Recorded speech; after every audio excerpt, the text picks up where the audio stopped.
Hey guys, Ryan here with Manus Defense. As you guys can see today, we're in the great outdoors. Right in front of me, I have a bunch of Slip 2000 products.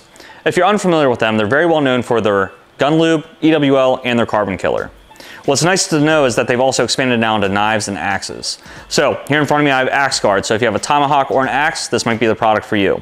Just like we do with our firearms, we wipe them down with oil afterwards. It protects them. We can do the same thing now with our axes and tomahawks. This is a CRKT. We're gonna go ahead and put a couple drops on here. Go ahead and wipe it down.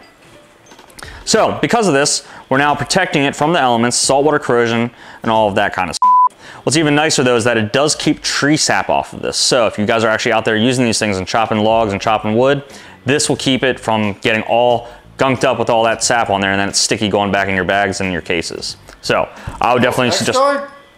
Yes, this is Axe Guard. Can I have it? Okay, I guess. Well, as you guys can see, it's a cool product.